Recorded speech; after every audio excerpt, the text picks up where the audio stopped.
Hey everyone, welcome to Skillcapped. I'm the King Live, and today we're going to be bringing you another peeking guide for Valorant. I'm going to be honest with you all, while doing my research for this video, I came across a lot of guides that covered a lot of basic peeking tips, and it gives me the impression that you've all probably heard the basics of peeking before. Isolate your encounters, jiggle peek dangerous angles, make sure you're aware of peeker's advantage and angle advantage. These are all things that you've been told in pretty much every single peeking guide that you look up, so what I wanted to do is provide you with something different. I wanted to provide you with more specific peeking techniques that incorporate different tactics to help you secure more rounds in your games. Specifically, what I want to do is provide you with not only different tactics, but an idea of when to use them. I'm not going to tell you, hey, this is what jiggle peeking is, go do it. I want you to, at the end of this guide, understand when these techniques are applicable. So if that sounds good to you, just stick with me as we get into it. But before we do, let me introduce our question of the day, which is, what is your favorite pro team right now? If you're not keeping track of the professional scene right now, that is all good, but I have been having a lot of fun watching the games recently, and I thought I'd see who everyone's rooting for. So let us know in the comments below.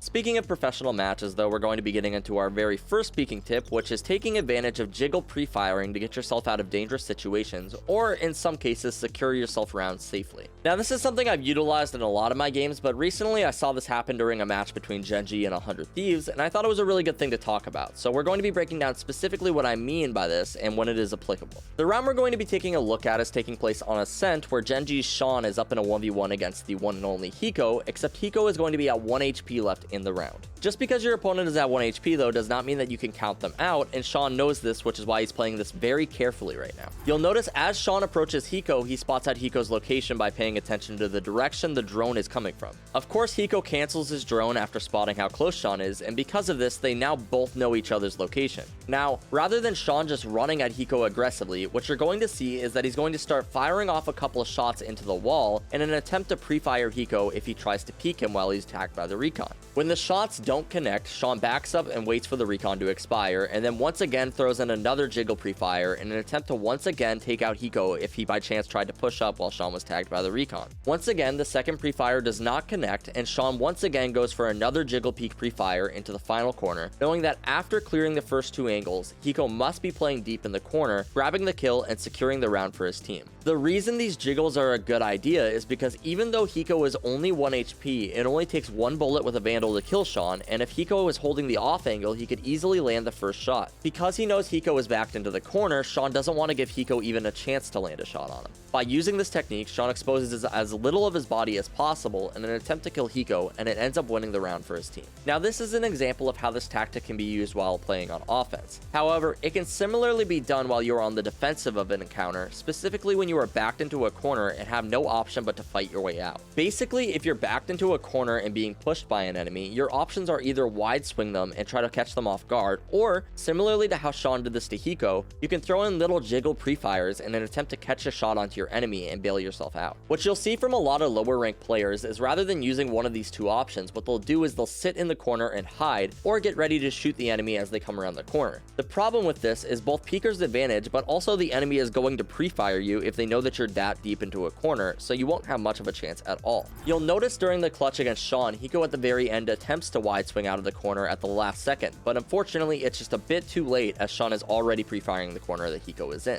This tactic is especially useful when you're backed into a corner and you believe the enemy may be holding you waiting for you to swing out. Notice how in this clip the player is trapped in a corner and throws out little pre-fires in an attempt to hold back the push rather than just waiting in the corner for the enemy to clear him out. If you're wondering when exactly it's a better idea to pre-fire here or wide swing, the answer is normally the same when it comes to wide swinging corners. If there is multiple enemies, generally wide swinging is going to be a bad idea. If it's just one enemy, it may be a good option. And before I move on, I just want to say if you are serious about improving, I highly recommend you head on over to our website and check out our hyper improvement system. We have up-to-date lineups, courses on how to improve with all agents, Smurf commentaries where a higher ranked player walks you through how to carry in your rank, and so much more. Come join over 500,000 satisfied members, improve that KDA, and get the rank you've always wanted at skillcap.com. Link in the description below. Moving on though, this is going to be a similar tip, but also an incredibly valuable one that will win you so many rounds, and it's something that's not even hard to do. Have you ever been in a 1v1 post-plant situation and you lost the round because your opponent tapped the bomb and you peeked to get them off the bomb and he was holding you? Chances are you've been in this situation because, as you'll find out, very rarely do people actually stick the first defuse in this game. The reason for this is because it takes a really long time to defuse in Valorant, and since you can half defuse the bomb, the common practice is to half defuse, pull off the bomb and hold for a peek, and then you finish the defuse after securing the kill. But too often will you see players hear the bomb being defused, wide swing out of cover immediately to stop the player, get killed, and then the spike gets defused with 0.26 seconds left, and all the defending players have to do was just wait a little bit longer. This tip may seem obvious, but so many players don't do this. So the next time you're in this situation, rather than wide swinging, what I suggest that you do is just jiggle peek and fire off a burst of bullets. You don't even need to try to hit the enemy player with these bullets. Oftentimes when you do this, you don't even want to be exposing your body.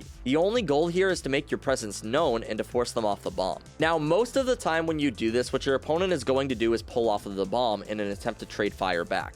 When you perform this tactic, one of three things is going to happen. Either one, your opponent will quickly try to return fire, in which case you know they are no longer on the spike and they need to re-tap it. Two, your opponent will move, which will tell you once again they are not on the spike so that you don't need to re-peek. Or three, your opponent will not make any noise, in which case you will be forced to re-peek and see if they are actually on the spike. Most of the time when you do this, one of the first two things will happen. If the third one happens, frequently your opponent will not be able to pull off the spike fast enough and you can kill them. Otherwise, this means they are still holding you, at which point the hope is that they won't have enough time to complete the defuse. Now, you can do this with pre-fires, but you can also do it with any and all flashes, breaches, concussion, recon darts, cypher cams, pretty much any utility in the game that gives you an advantage, and the reason is because players are conditioned to react to these things. If you throw a flashbang at somebody who is defusing the bomb and they attempt to stick the defuse, honestly that player has balls of steel and deserves to win the round anyway. Now obviously that's a bit of a joke and you should probably still jiggle peek it to make sure that player is in fact off of the bomb if you're going to throw a flash at them. However, sometimes you're just in a situation where that can be a really risky decision and you just have to trust your gut and know that they are not on the bomb. Moving on to our third tip though, and this is something so many players struggle to understand, you need to clear early angles with utility, especially common operator angles. You can't be dry peeking operator angles 10 seconds into the round and getting picked off. This is literally the fastest way to single-handedly lose your team the round. If you're playing smokes for your team and you dry peek an angle and get picked off, your entire team no longer has smokes for the round. As the round progresses, it becomes more and more necessary for you to utilize different peeking techniques to make engagements easier, because as the round progresses, you're going to have less utility to take advantage of. However, your utility is literally intended to help you take control of areas on the map safely. I know the thought of, oh, maybe I can save this flash for later in the round may sound exciting, but if you're walking into hookah without using any utility, you're taking a massive risk in the round. We've all heard that you need to isolate your encounters when playing Valorant, which is true, and using your utility is the best way to do that.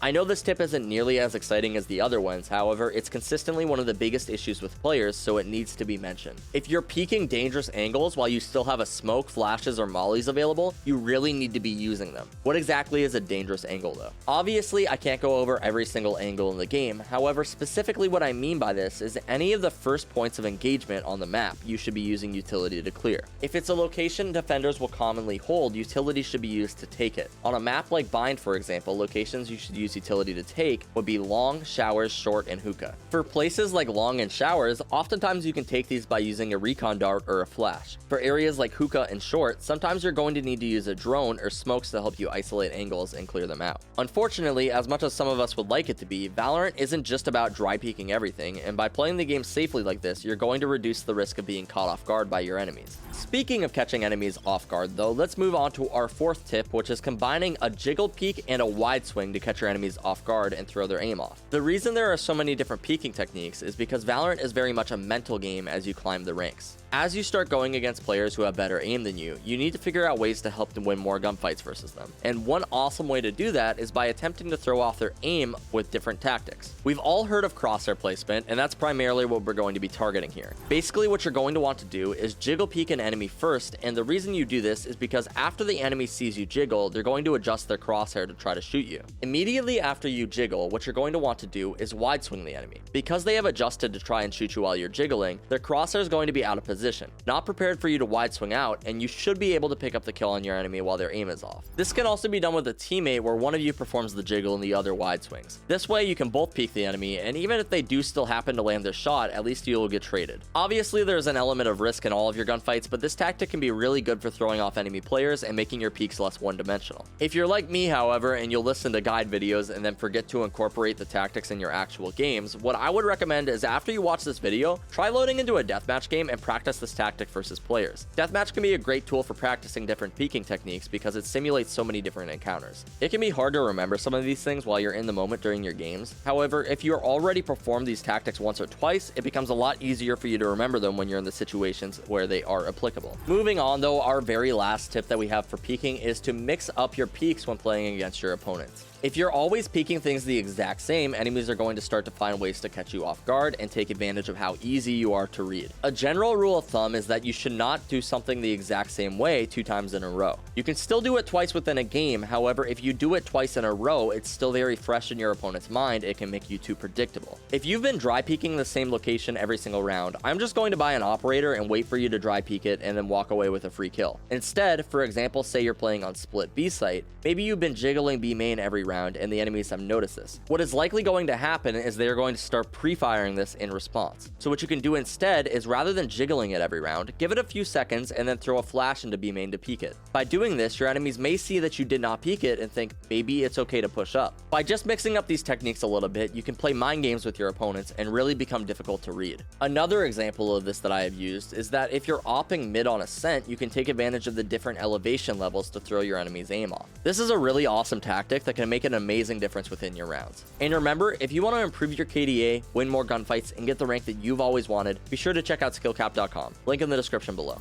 That's going to do it for our peeking guide though. I hope these tips have been helpful for you all. I really wanted to focus on some more advanced peeking tactics just because I feel like most people have already heard the basics of peeking before. So if this guide was helpful, be sure to drop a like and subscribe to the channel down below to show your support. Also, if you haven't already, feel free to answer our question of the day, which is, what is your favorite pro Valorant team? I'd love to hear who you all are cheering for. As always, I'm the King Live, and we here at Skillcapped want to thank you all for watching. We'll catch you in the next one.